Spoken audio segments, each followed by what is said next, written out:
아주 오래전에 이집트를 여행한 적이 있습니다. 대한항공을 타고 카이로에 도착하니까 붉은 태양이 저산 너머 기울어지고 금세 밤이 새다봤습니다. 첫날 머문 곳이 그래도 카이로의 제법 근사한 호텔이었습니다. 긴 비행 시간에 피곤할 만했지만 새로운 곳에 가면 저는 항상 하는 일이 있습니다. 마음 맞는 두세 사람과 함께 여행지의 거리를 거니는 겁니다. 그때 얻어지는 것이 참 많이 있습니다. 뒷골목 야시장 같은 데 가서 사람 사는 냄새도 좀 마음껏 맡아보고 그 나라의 문화를 조금 더 자세히 경험하는 풍미가 그때 있습니다. 이 카이로 호텔에 여장을 푼 그날도 바깥 세상을 구경하려고 함께 여행했던 장로님 부부와 함께 제 집사람과 로비에서 바깥으로 나갔습니다. 당시 정세가 좀 심각한 상황이었어요. 호텔 바깥은 기관적으로 중무장한 병사들이 정문을 지키고 있었습니다. 특별히 외국인의 출입은 밤인지라 간섭이 매우 심했습니다. 그래가지고 우리가 여행 온 팀 전체에게 혹시나 피해를 줄 수도 있을지 모르니까 호텔 바깥으로 나가는 것을 포기하자. 그리고 다시 호텔 안으로 들어갔어요. 호텔 안으로 들어가는데 갑자기 피리 소리와 북소리가 나고 사방에서 무의들이 등장해서 로비 안에서 흥겹게 무슨 이벤트인지 공연을 막 하는 겁니다. 무슨 공연이고 하고 주위를 살펴보니까 그날 호텔에서 결혼식이 있었습니다. 결혼식을 위한 흥겨운 잔치의 그 일환으로 라비서부터 노래를 부르고 무의들이 춤을 추고 북을 치고 피지를 부는 일이 있었습니다. 우리나라에서 함제비들이 함을 지고 신부 지배할 때 미적미적거리면서 함을 지고 가는 풍습이 있는데 이 중동 지방에서는 결혼식이 이렇게 흥겹게 춤과 노래로 시작한다고 하는 것을 구약 배경사에서 배운 바가 있는데 그것을 그 자리에서 확인하는 그런 일이 있게 됐습니다. 한참 동안 그 결혼식 진행되기 전에 그 장면을 구경하게 됐어요. 그리고 30분이 지나자 그때서야 신랑 신부를 앞세운 들러리들이 호텔 2층에 있는 연회장으로 결혼식장으로 들어가기 시작합니다. 그러니까 뒤를 따라서 축하객들이 다 함께 그리로 들어가요. 모든 사람들이 호텔 안으로 그 연회장 안으로 들어갔습니다. 반바지 차림에 있던 저와 저의 일행들이 제가 대표로 물었어요. 저도 좀 들어가면 안 되겠습니까? 문지기한테 물었더니만 저에게 묻기를 첫 번째 물음입니다. 초청장이 있습니까? 초대받으셨습니까? 이렇게 묻는 거예요. 제가 초청장이 없습니다. 그런데 제가 이 이집트를 사랑하는 한국 사람인데 오늘 정말 이 이집트 결혼식을 좀 보고 싶습니다. 허락해 주십시오. 간청을 하게 됐어요. 그랬더니 그분이 빙그레 웃으면서 하는 말이 초청장이 없는 것도 문제지만 당신의 복장은 정장이 아니기 때문에 이 비식장에 들어올 수 없습니다. 그러면서 제가 자리를 떠나려고 하지 않으니까 그분이 저기 풀장에 있는 테라스에 가면 망고 주스가 굉장히 맛있으니까 망고 주스나 먹고 쉬었다가 주무시러 가십시오. 그러는 거예요. 우리는 정보를 잘 몰랐잖아요. 살 수 없이 망고 주스를 먹으러 가서 망고 주스를 마시고 방으로 올라갔습니다. 방으로 올라가면 생각나는 것이 예수님의 혼인잔치의 비유, 혼인잔치에 들어올 수 있는 사람이 첫째로 주님께서도 말씀하셨잖아요. 초청장에 있는 사람, 그리고 흰옷을 입은 사람, 준비된 사람, 그 장면이 떠오르는 거예요. 방으로 올라왔습니다. 방으로 올라왔는데 이 참 새로운 잠자리에 잠을 붙으려니까 잠이 오지 않아요. 그래서 창문을 열고 호텔 밖을 보니까 그 동네가 한번 부자 동네였던 것 같아요. 굉장히 넓은 저택들이 쫙 있는데 그 집집마다 중무장한, 기관적으로 무장한 군인들이 집을 지키고 있는 겁니다. 그것이 바로 개인 경호원들이었어요. 개인 부대였습니다. 꼼지락 시간을 보내는데도 잠이 안 와요. 함께 있던 김혜경이라고 하는 사람은 엄청 잘 자더라고요. 그 친구는 그냥 너 버졌다 그러면 자요. 근데 이제 잠이 안 와가지고 밤 12시가 넘었습니다. 밤 12시가 넘었는데 좀 잠 좀 자려고 하는데 이 정적이 흐리고 조용하니까 아이 시끄러운 소리가 밑에서부터 아래층부터 계속 올라오는데 밤 12시가 넘었는데 풍악 소리가 막 들려오는 겁니다. 점점 소리가 커져요. 풍악 소리가 밤 12시가 넘어서 이렇게 들려오다니 잠 못 자겠더라고요. 다시 풍악 소리가 울려 퍼지는 장소인 결혼식장으로 가게 됐습니다. 도대체 뭘 하고 있는지. 이게 밤 12시가 넘었으니까 다들 잠자는 시간이잖아요. 그 연회장이 무슨 아주 방음이 잘 되는 그런 시설의 연회장이었던 것 같아요. 갔더니만 문이 이렇게 열려 있는 겁니다. 그 문이 열려 있기 때문에 소리가 올라왔던 거예요. 그 안을 보니까 사람이 꽉 차 있습니다. 밤 12시가 넘었는데도 무슨 결혼식이 초저녁부터 시작됐는데 밤 12시가 넘었는데도 사람이 꽉 차 있는 거예요. 보니까 남녀노소 즐겁게 춤추고 노래하고 난리법석이에요. 근데 다들 눈은 초롱초롱 빛나고 있습니다. 눈은 초롱초롱 빛납니다. 그래서 그 느낌, 그 순간에 이집트도 가무가 발달했구나. 춤추고 노래하는 것이 발달했구나. 우리 민족과 비슷한 점이 있네 하고 보았는데 잠시 살짝 들어갔죠. 그리고 뒷테이블에 도대체 뭘 저렇게 먹고 마시며 즐거워하는가 봤더니만 음식 먹은 것이 다 이미 치워져 있고 그 테이블에는 물과 코카콜라밖에 없었어요. 물과 코카콜라밖에 없는데 춤과 노래를 부르며 밤 12시가 넘도록 놀고 있더라고요. 우리는 어떻습니까? 음주 가무가 발달했잖아요. 음주 가무. 그 차이점이 있었던 것 같습니다. 그때 그 혼인잔치의 경험, 밤 12시 넘어서 새벽 2시가 다 돼서야 끝났습니다. 오늘 본문에서 예수님은 그 중동 지방의 혼인잔치를 이야기하면서 제자들이 하나님의 나라와 그의 의를 어떻게 구체적으로 구해야 할 것인가를 염려하지 말고 그의 나라를 구하라 하신 그 말씀의 연속선상에서 제자들에게 지금 말씀하고 있습니다. 하나님의 나라는 예수님이 이 땅에 오심으로 시작됐습니다. 그리고 십자가에 죽으시고 부활하신 후 승천하셨다가 예수님이 다시 재림하심으로 그 하나님의 나라는 완성이 됩니다.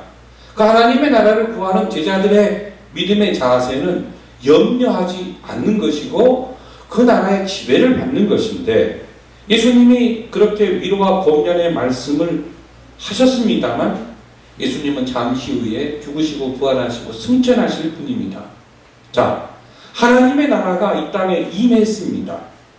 제자들에게 하나님의 나라를 구하라고 주님 말씀하셨는데 즉 세상에 인간의 몸으로 오신 하나님의 아들이 나타나심으로 이미 하나님의 나라가 이 땅에 시작이 되었다 이 말이에요. 그리고 예수님이 다시 인격적인 모습으로 재림하심으로 하나님의 나라가 세상에 완성이 됩니다. 둥구름 잡는 것처럼 어디 우주 밖에 유토피아가 있는 것이 아니라 예수님이 다시 이 땅에 오셔서 하나님의 나라가 완성이 되는 거예요. 자, 본문의 말씀을 듣고 있는 제자들은 얼마 후에, 한 몇 년 후에 하나님의 나라는 이미 임했는데 예수님이 분명히 다시 오신다고 약속을 하셨다 이 말이에요. 그런데 그 예수님이 오신다는 그 약속의 날짜가 다가오고 있지 않습니다.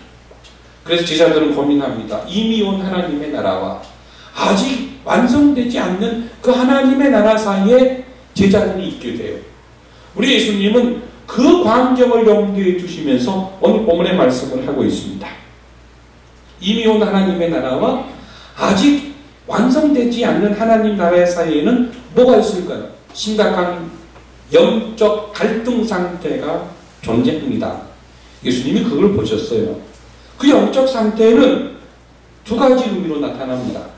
하나님의 나라를 거부하는 세상 사람들의 그 하나님 나라의 백성, 믿음 있는 사람들을 향한 핍박이에요. 고통입니다. 또 한 가지 현상은 우리가 기다리고 있는 하나님의 나라는 분명하게 우리에게 임한다고 하는 그 실제적인 현상이 성령의 역사로 그 제자들을 통해서 이 지상에서 나타나게 됩니다.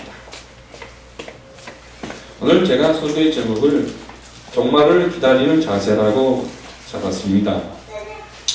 헤겔은 말하기를 역사란 시작도 주로 말미암고 마지막도 주 예수님입니다라고 얘기했습니다. 즉 역사는 하나님에게서 시작이 되고 하나님에게로 돌아가는 것이 역사입니다. 이 세상에는 두 가지 역사의 관점이 있죠. 하나는 순환사관이 있고 하나는 직선사관입니다. 순환사관은 윤회사관입니다. 불교에서 주장하지요. 시작도 없고 끝도 없고 세상의 이야기가 반복된다. 황금기가 있으면 쇠퇴기가 있고 또다시 황금기가 찾아오고 돌고 도는 것이라는 겁니다. 직선사관은 시작과 끝이 있다라고 하는 것을 믿는 것입니다. 창세기 1장에서 요한계시록 22장의 그 내용을 통해 우리가 성경을 가지고 잘 아는 우리의 역사관입니다. 여러분 그렇습니다. 그리스도인의 시간관념은 직선적이에요. 시작이 있고 마지막이 있습니다. 우리에게는 시작이 있고 마지막이 있습니다. 성경에는 시작이 있고 마지막이 있다라고 하는 이 개념을 두 가지로 교훈하고 있는데 광의적 의미, 넓은 의미에서는 우주적 종말이 있다는 거예요. 하나님의 천지 창조가 있으면 마지막 종말이 있다는 겁니다. 그 우주적 종말, 그것이 예수님이 다시 오신다는 이 재림의 사건을 통해 완성된다는 것을 가르쳐주고 있고요. 그것이 실제하다는 것을 개인을 통해서 하나님은 증명하고 계십니다. 무슨 말씀이냐면 제가 태어났잖아요. 그럼 제가 죽는 날이 있단 말이에요. 우리 개인의 출생과 죽음을 통해 우주적 종말을 하나님은 그림자로 이 땅에서 보여주고 있습니다. 우리가 우주적 종말을 알 수가 없고 개인적 종말이 눈앞에 있다는 사실을 부인할 수 없는 그 종말이 분명히 현존하는데 그 종말에 대한 그 부인할 수 없는 진리, 그것을 어떻게 우리가 대비하며 살 것인가, 이것이 바로 종말을 기다리는 믿음의 자세입니다. 본문에 보면 그 종말이 있다고 하는 사실을 예수님은 아주 쉽게 말씀하고 있죠. 40절에 보면 생각하지 않을 때에 인자가 오리라. 46절에도 보십시오. 생각하지 않은 날, 알지 못하는 시각에 종의 주인이 이른다라고 말씀하고 있습니다. 이 두 구절의 메시지를 좀 더 쉽게 이해하도록 주님은 39절에서 이렇게까지 말씀하십니다. 39절은 다 함께 봉독하겠습니다. 봉독합니다. 너희도 아는 바니 집주인이 만일 도둑이 어느 때 이룰 줄 알았더라면 그 집을 뚫지 못하게 하였으리라. 도적의 비유를 통해서 말씀합니다. 종말이 있다고 하는 사실을 도적의 비유를 통해 말씀하고 있습니다. 예전에 제가 부목사로 있을 시절에 사택에 살았는데 그 사택에서 도둑을 4번 맞았습니다. 목사가 도둑을 4번이나 사택에서 맞았어요. 종암동에서 방배동으로 이사한 지 한 일주일 만에 도둑을 맞았는데 제 방 그 책상 위에 성경책 속에 거금을 넣어놨었습니다. 그래서 도둑 맞았어요. 누구한테 말도 못하겠더라고요. 창피하잖아요. 첫 번째 도둑 맞은 거예요. 두 번째 도둑은 부동산 생활 내년 하다가 제가 적금을 500만 원을 탔습니다. 500만 원 적금을 타서 당시에 대우 솔로 제일 좋은 컴퓨터가 500만 원이었어요. 525만 원인가 했습니다.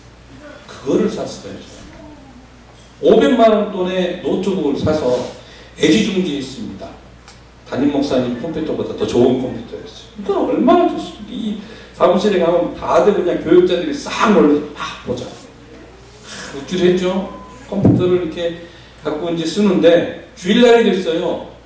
컴퓨터를 가지고 사무실로 갖고 가자니 손 딸 것 같고, 이거 집에 놓고 가자니 이 사택이라 사람들이 왔다 갔다 해서 시험 들 것 같아서 제가 그 컴퓨터를 장롱 속에 넣었습니다. 안방 장롱 속에 넣어놨어요. 그리고 이제 주일 오후에 내가 끝나면 빨리 이제 집에 가서 컴퓨터 해야지. 하는 재미가 쏠쏠하거든요. 왜 끝난 다음에 집에 딱 와서 장롱문을 딱 열는데 이게 없는 거예요. 얼마나 황당합니까? 도둑 맞은 거예요. 다행히 교회에서 다시 사줬어요. 그러니까 도둑 맞았어요. 그 안에 자료를 다 날라갔어요.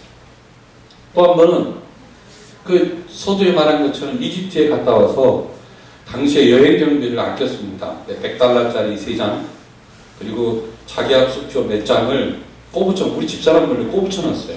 다음에 내가 혼자 몰래 써야 되겠다고는 꼬붙여가지고 책상 서랍 매일 있어라. 기타 우리가 책상 서랍을 보면은 보통 두꺼운 종이를 깔고 그 위에다 물건을 올려놓잖아요.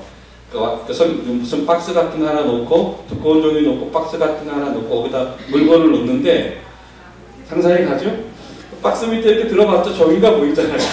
그냥 들킬 일이 없어요. 그 종이 밑에다가 내놨어요. 박스도 드러내야 되고 그다음 종이를 드러내 이중 장치를 해놨습니다. 거기다가 $100짜리 3장하고 자기 업체들을 다 꼽쳐놨어요. 나중에는 유용하게 써야 되겠다. 그리고는 어느 날 집에 있는데 그날 오후였습니다. 잘 있지? 하고는 슬쩍 봤어요. 확인하고 잘 있지? 하고는 슬쩍 보고는 거실로 나왔습니다. 그때 사택의 구조가 들어가는 입구가 들어가는 입구는 하나인데 2층입니다. 2층인데 정문으로 들어가면 거실이고 뒷문으로 들어가면 제 서재예요. 그런데 문을 닫는데 서재 쪽에 항상 잠가 놓으니까 정문만 관리하면 되잖아요. 거실에 앉아 있는데 뭔가 좀 이상해요. 뭔가 바람이 싹 왔다 갔다 하는 것 같아요. 응집실 저 창문 쪽에 뭐가 시커멓게 다 왔다 갔다 하는 느낌이 들어서 이상하다. 에이 설마 하고는 있다가 그러다 30분 있다 딱 제 서재에 딱 가보니까 그 뒷문이 열려 있는 거예요. 그 서랍이 이렇게 열려 있어요. 보니까 밑에 있는 게 앞으로 쌓이게 없어져 버렸네. 제가 집사람하고 애들을 불러서 니네 가져갔지? 내놔. 집사람과 애들을 의심한 거 아니에요. 그때 우리 종현이 난리 났습니다. 아빠 우리가 그 정도밖에 안 돼. 집사람도 웃으면서 그런 돈이 있었냐고. 깔깔깔깔 웃고 막 난리 났었어요. 근데 집사람이 그러는 거예요. 한 30분 전에 아주 얌전하게 생긴 중년 여인이 우리 제가 2층 아래층은 유치원이고 2층에 사택이었습니다. 그 사택을 보고 또 예배당에 있는 저쪽 건물도 보고 건너편 교육관도 보고 건물 3개를 일일이 막 이렇게 보고 다녔다는 거예요. 그래서 교회에 혹시 정탐하러 온 사람이 아닌가 이렇게 생각을 했답니다. 또 우리 집도 이렇게 계단을 올라가면서 이렇게 올라가다가 오르락내리락 했다는 거예요. 짐작은 있지만 증거가 없잖아요. 그때 당했습니다. 그거 다 잊어버렸습니다. 또 한 번에 이런 애들 자전거 그랬는데 그 4차례 도둑을 맞았을 때 단 한 차례도 예상할 수 없었던 상황이었습니다. 예고하지 않고 왔습니다. 지금 예수님이 지금 도적이라고 하는 말을 왜 하시냐면 우리 개인적 종말, 저와 여러분의 개인적 죽음이 갑자기 예고 없이 온다는 겁니다. 믿으시기를 주의 이름으로 소원합니다. 그리고 또 한 가지는 예수님의 재림이 갑자기 예고 없이 우리에게 다가온다는 사실입니다. 종말이라고 하는 것은 갑자기 다가온다는 사실이에요. 내가 이 세상에 태어날 때에 몇 월 며칠 날 태어나겠다고 내 의지를 들여서 내 출생일을 내 스스로 결정할 수 있습니까? 요즘에 부모들이 의학적으로 장난 많이 하는데 하나님이 정한 날짜에 태어나잖아요. 마찬가지예요. 내가 이 땅을 떠날 때에도 하나님이 정하신 그때에 가는 겁니다. 우주적 종말에 대한 대비. 그것을 해야만 하나님의 심판대에서 우리가 웃을 수가 있고 그것은 바로 우리 개인적인 죽음을 우리 인생이 준비해야 마지막 날에 후회 없이 천국으로 이사할 수 있다라고 하는 삶의 지혜를 또한 가르쳐주고 있습니다. 자, 종말을 기다리는 자세. 첫 번째가 뭐냐면요. 종말이 있다는 사실을 인정해야 됩니다. 인정해야 돼요. 개인적 종말이든지 우주적 종말이든지 인정하지 않으면 안 됩니다. 잊어버리지 말아야 돼요. 이것이 하나님의 주권이라는 사실을 기억하면서 하는 것이 정말 중요합니다. 36절에 혼인잔치에 가신 주인이 자기가 원하는 시간에 돌아오잖아요. 서두에 그 이집트의 결혼식장 얘기를 했습니다만 오늘 본문에 보면 혼인 예식장에 갔던 그 주인이 밤 12시가 넘어서 돌아오는데 그 누구 마음입니까? 주인 마음. 주인이 원하는 시간에 늦게 올 수도 있는 것이고 불편함이 일찍 올 수도 있는 것 아니겠습니까? 하나님이 우리를 부르시는 시간은 주인의 손에 달려 있습니다. 46절에도 그 말씀이 나오잖아요. 나에게 어떤 일을 맡겨놓으신 그 주인이 갑자기 온다는 사실입니다. 우리에게 종말이 있다고 하는 사실을 첫 번째로 인정하는 것이 중요합니다. 그리고 두 번째로는요, 35절과 36절 다 같이 읽어보겠습니다. 함께 봉독합니다. 허리에 띠를 띠고 등불을 켜고 서 있으라. 너희는 마치 그 주인이 혼인집에서 돌아와 문을 두드리며 곧 열어주려고 기다리는 사람과 같이 되라. 준비하며 기다리라는 겁니다. 종말을 준비하라는 거예요. 갑자기 맞이하지 말라는 겁니다. 준비하라. 종말을 준비하라. 허리에 띠를 띠고 등불을 켜고 서 있으라. 팔레스틴 사람들은요, 이 통짜로 옷을 입기 때문에 어떤 일을 할 때에는 띠를 띱니다. 허리에요.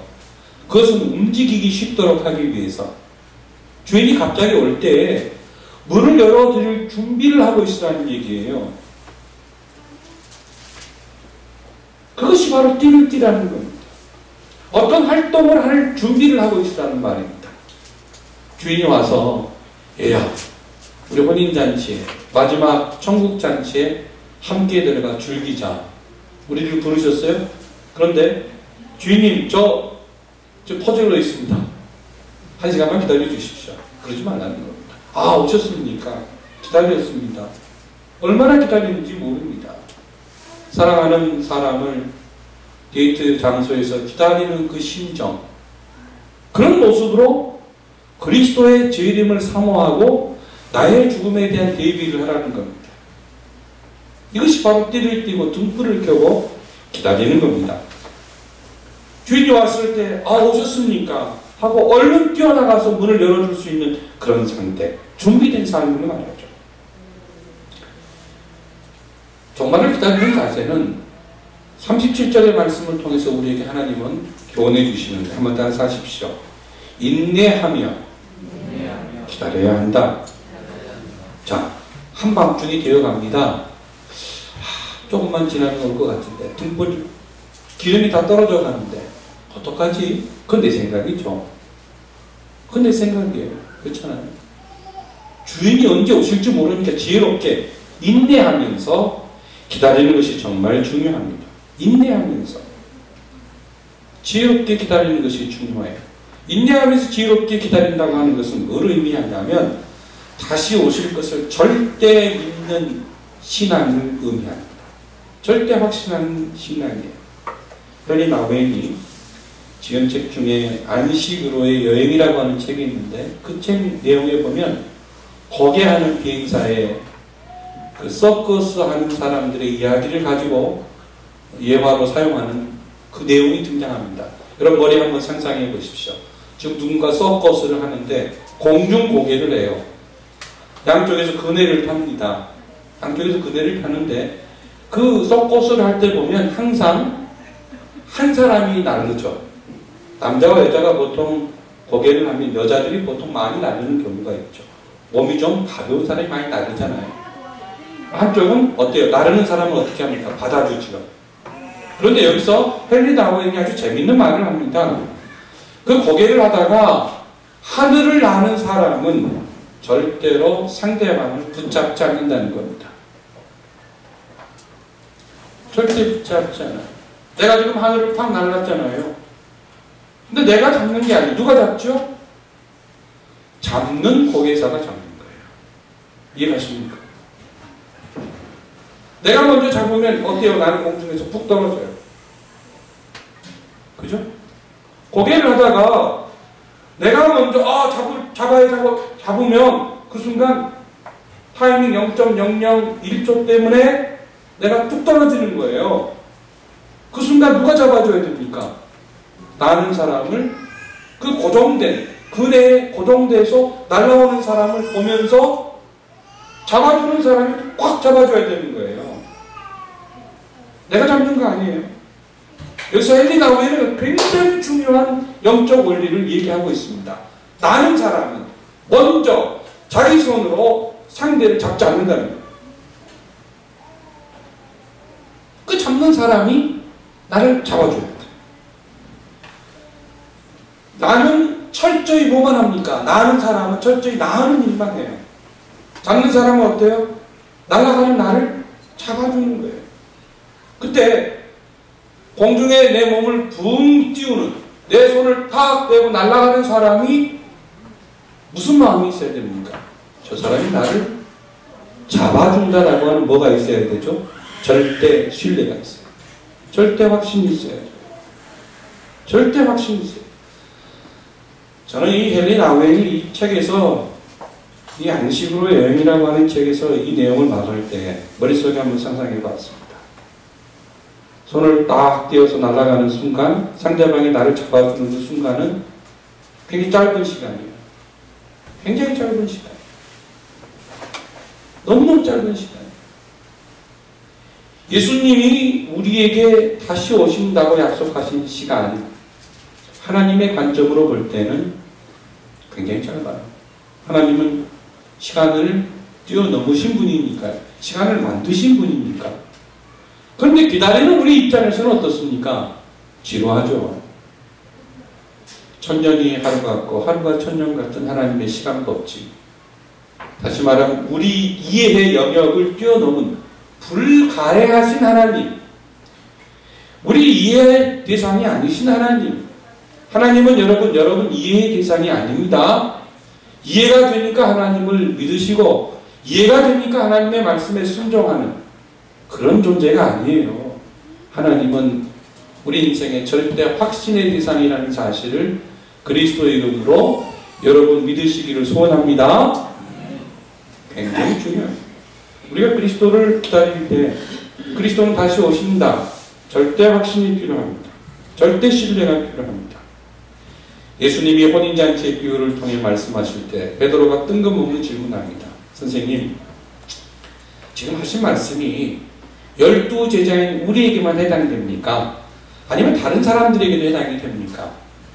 예수님께서 그 베드로의 뜬금없는 질문을 받으시고 주님께서 답을 주고 계시는데 그 답이 다른 사람에게도 해당된다 이렇게 직설적으로 주시면 참 편하신데 주님도 굉장히 재미있고 지혜가 풍부하시고 위트가 있고 유머가 있는 분이에요. 42절 보십시오. 42절 다 같이 공부하겠습니다. 함께 공독합니다. 주께서 이르시되 지혜 있고 진실한 정직이가 되어 주인에게 그 집 종들을 맡아 때를 따라 양식을 나누어 줄 자가 누구냐? 질문에 질문으로 대답합니다. 이 말씀의 내용은 12제자뿐 아니라 바로 종말을 기다리는 그 믿음의 자세를 견지해야 되는 사람은 모든 사람이라는 겁니다. 다시 말하면 하나님으로부터 소명을 부여받은 모든 사람이라는 거예요. 우리가 과거에 소명이라고 하는 말을 할 때에는 성직자가 되는 것을 소명이라고 했지만 종교개혁의 이후에는 어떤 일을 하는 사람, 어떤 일을 기쁨으로 하는 사람을 가리켜 다 같이 소명이 있는 사람이다 이렇게 말했습니다. 여러분 직장생활 열심히 하시죠? 그럼 소명이 있는 사람입니다. 공부를 열심히 하는 학생은 소명이 있는 학생이에요. 주부로서 어머니와 남편의 역할을 성실히 잘 감당하는 자매는 또한 직장생활 안에도 소명을 잘 감당하는 자매예요. 소명이라고 하는 거 다른 것 아닙니다. 소명은 나에게 맡겨진 일을 잘 감당하는 거예요. 오늘 말씀에서 지금 주님이 이 두 개의 참 문단을 통하여 우리에게 꼭 하고 싶으신 메시지가 뭐냐면 종말을 기다리는 자세 중에 가장 중요한 것이 소명을 잘 감당하라는 겁니다. 소명을 잘 감당하라. 소명을 잘 감당하는 것이 중요하다는 거예요. 주님이 나에게 맡겨주신 그 소명을 바르고 성실하게 감당하는 것이 종말을 기다리는 믿음의 자세라는 겁니다. 여러분 어떤 일을 감당할 때 주인이 있을 때하고 주인이 없을 때 일하는 자세가 다른 사람들 문제가 많은 겁니다. 주인이 부재할 때, 사장님이 안 계실 때 일하는 그 자세와 없을 때 하는 그 일하는 자세가 다른 사람들이 참 많이 있죠. 저도 교회에서 근무할 때, 저 얍삽한 사람이 못 돼가지고, 누가 있을 때나 없을 때나 똑같아요. 누가 있으면 더 안 하는 것처럼 보여지는 스타일이 제 그 묘한 스타일인가 봐요. 뭐 그렇게 드러내고 뭐 그런 그게 별로 없는 사람이에요. 그걸 별로 그렇게 개의치도 않는 사람이에요. 근데 어떤 사람 보면 누가 없으면 지 할 일 다 하고 농땡이 피다가 누가 있으면 열심히 하는 척 하는 사람이 있어요. 늘 보면 일이 뻥끗나고 보면 늘 이거 아니에요. 소명의식이라고 하는 것은 사람이 보든지 안 보든지 주인이 있든지 없든지 그 일을 감당하는 겁니다. 본문에 보게 되면 44절과 45절에 보면 아주 우리로 하여금 고민스럽게 하는 그런 말씀이 등장합니다. 여러분 44절과 45절 함께 공동하겠습니다. 내가 참으로 너희에게 이르노니 주인이 그 모든 소유를 너희에게 맡기리라. 만일 그 종이 마음에 생각하기를 주인이 더디오리라 하여 압류 종들을 때리고 먹고 마시고 취하게 되면 46절도 좀 크게 읽어볼까요? 생각하지 않는다. 알지 못하는 시각에 그 종의 주인이 이르러 어미 때리고 신실하지 아니한 자의 받는 벌에 처하리니. 여기 보게 되면 어떤 주인이 청지기를 세웠습니다. 집사를 세워서 그에게 일을 맡겼어요. 어떤 일을 맡겼냐면 자기가 멀리 갈 테니까, 멀리 갔다가 돌아올 테니까 주인의 재산을 가지고 종들을 잘 먹이고 일하도록 살리라고 하는 명령을 주고 어딘가를 갔어요. 주인이 안 계세요. 그런데 여기 좀 불의한 청지기를 보니까 주인이 없다고 해서 자기가 주인의 것을 가지고 뭐합니까? 자기 마음대로 사용해요. 그리고 주인이 맡기신 그 권력을 가지고 남용합니다. 저는 여러분들이, 여기 앉아있는 여러분들이 여러분에게 어떤 일이 회사에서 또는 일상적인 어떤 동참회에서 교회에서 어떤 직임이 주어졌을 때 그거 가지고 쥐꼬리만한 권력을 행사하는 그런 사람이 되지 않기를 바랍니다. 작가 윤홍글이라고 하는 사람이 완장이라고 하는 소설을 썼어요. 근데 보면 그 윤흥글이라고 하는 사람이 완장이라고 하는 소설을 통해서 인간의 권력 의지를 나타냈습니다. 얼마나 인간이 권력지향적인가. 이 사람은 지금 이 소설 속에 완장이라고 하는 소설 속에 종술이라고 하는 사람을 등장인물로 참 이렇게 등장시킵니다. 자기가 그 관리하는 자기가 가지고 있는 양어장을 이 종술이라고 하는 동네 건달 깡패에게 맡겨요. 이거 좀 맡아줘. 그래 종술이가 내가 그거 맡을 만큼 실력도 없고 내가 그거 맡으려고 지금 이렇게 살아온 줄 아시오? 그걸 거절합니다. 그러자 사장이 그에게 말합니다. 아니야.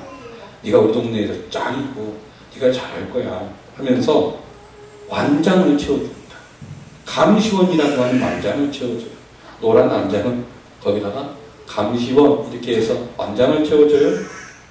그러자 이 종소리가 쥐꼬리만한 그 완장을 타고는 시골의 동네에 놀러온, 도시에서 놀러온 젊은이들을 마음에 안 든다고 단체 계약도 주고 그리고 동창들을 괴롭히기도 하고 심지어는 읍내에 나갈 때 완장을 두르고 차 거리로 활보합니다. 결국 그가 권력이 얼마나 허무하게 쓰러지는가를 뒤늦게 깨닫게 되는데 이 작품이 80년대 초반 제5공화국 그때 만들어진 작품이니까 그 완장을 통해 작가가 뭘 얘기하려고 하는지 아시겠죠? 본문에 지금 불의한 청지기도 완장의 재미에 빠져 있습니다. 주인이 맡겨주신 것, 자기 그 쥐꼬리만한 권력을 가지고 자기 마음대로 먹고 마시고 써요. 그러면서 주인이 맡겨주신 거, 그거 자기 건 줄 착각하고 있습니다. 여러분, 종말을 기다리는 우리 믿음의 자세에 꼭 기억하실 것이 있어요. 저와 여러분에게 허락되어진 모든 것은 주인의 소유라고 하는 사실입니다. 내 재능, 내 물질, 시간, 건강, 모든 건 마찬가지예요. 왜 우리에게 하나님은 다양한 은혜를 베풀어 주시는가? 본문의 말씀 그대로 보십시오. 종들에게 먹을 것을 골고루 나눠주기 위해 주인이 청지기인 우리에게 일을 임하셨다는 겁니다. 연약한 자를 억압하고 착취하고 주인의 것 가지고 마음대로 살라고 하신 것이 결코 아닙니다. 종말을 기다리는 자세는 바로 하나님의 소명, 특별히 청지기 정신에 충실한 거예요. 청지기 정신에 충실한 거예요. 청지기의 어리석음은 주인이 언젠가 돌아오겠지만 늘 지금은 아니라고 생각했습니다. 왜냐? 어제도 아니었거든요. 오늘도 아니겠지. 어느 날은 좀 긴장해요. 아, 오늘 오시면 어떡할까? 긴장했는데 찬밥중에 다 안 왔어. 그렇지. 어제도 오늘도 이상한데 내일 또 이상이 있겠어? 이런 안일한 가운데 있는 거죠. 우리가 소명을 감당하며 청지기의 사명을 살아갈 때 이러한 불이한 청지기의 안일함에 빠져서는 결코 안 될 겁니다. 철학자 하이데거는 우리 인간을 가리켜 죽음에 이르는 존재라고 했고, 케르케고르는 나면서부터 우리는 죽음이라고 하는 질병을 지니고 있다고 했습니다. 나는 언젠가 죽는다 하는 의식하는 게 중요합니다. 예수님은 언젠가 반드시 오신다 하는 의식을 잊어버리지 않는 것이 중요합니다. 지금 이 시간 청지기 된 예배하는 여러분에게 우리에게 예수님은 요구하십니다. 선한 청지기가 될 것을 요구하십니다. 충성스러운 소명자가 될 것을 요구하십니다. 그러면서 경고의 메시지를 하시죠. 47절과 48절 함께 공독하겠습니다. 주인의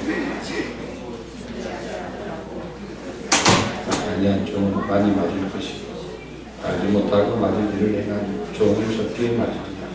물은 많이 받은 자에게는 많이 요구할 것이요 많이 맡은 자에게는 많이 받아할 것이니라. 매를 때리신다고 했습니다. 매를 때리신다. 우리나라에도 60대까지 맞는 것을 패라고 합니다. 그리고 60대 이상을 맞았을 때는 잔이라고 하죠. 그래서 맞는다 했을 때는 저희는 퇴장에 처하라 하는데 어느 태죠? 잔으로 형벌을 내리잖아요. 맞는다고 했습니다. 얻어맞는다. 근데 그 맞는다 어떻게 하신다는 거죠? 어떻게 심판하신다는 거죠? 많이 받은 자는 더 많이 하나님께서 의무를 주셨는데 하지 않았기 때문에 그 결과에 대한 책임이 있다는 거예요. 우리가 많이 소유한다. 내가 뭘 많이 안다. 많이 소유하고 알고 또 오랫동안 신앙생활했다는 것은 더 큰 의무가 우리에게 있다는 사실을 꼭 기억해야 됩니다. 아마 이 자리에서 마지막 날에 심판대에서 가장 큰 의무를 하나님이 우리에게 물으신다면 누구일까요? 저는 이렇게 생각하고 싶어요. 오래 신앙생활한 사람, 그렇죠?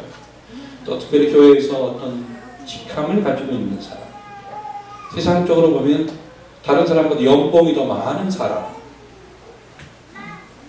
좀 더 많이 배우는 사람, 더 높은 위치에 있는 사람, 이런 사람들은 훨씬 더 마지막 날에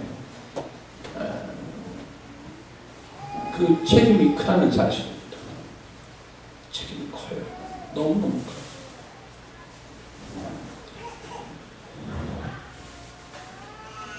많이 맡은 자에게는 많이 달라할 것입니다. 이 말씀 읽으면서 가슴이 뜨끔했습니다. 개인의 종말 반드시 옵니다. 우주적 종말 예수님의 재림도 반드시 있습니다.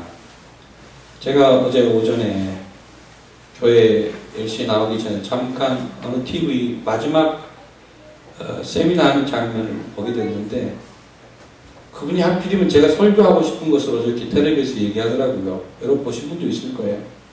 제목이 생각은 안 나는데 그거 보면 그 양반이 마지막 부분만 봤습니다. 우리 인생이 마지막 날에 껄껄껄 하고 죽는답니다. 그분이 하는 말이 저의 생각과 거의 비슷해요. 껄껄껄 하면서 우리 인생이 죽는다는 겁니다. 그 강사 이름이 잘 생각이 안 나는데 강사가 세 가지를 얘기했어요. 내가 그때 좀 더 많이 베풀며 살면 좋았을 걸 하고 죽는다는 거예요. 내가 그때 좀 더 많이 나누고 베풀면 좋았을 걸 하고 죽는다는 거예요. 그럼 두 번째는 내가 그때 좀 더 용서하며 살았으면 좋았을 걸 하고 후회하며 죽는다.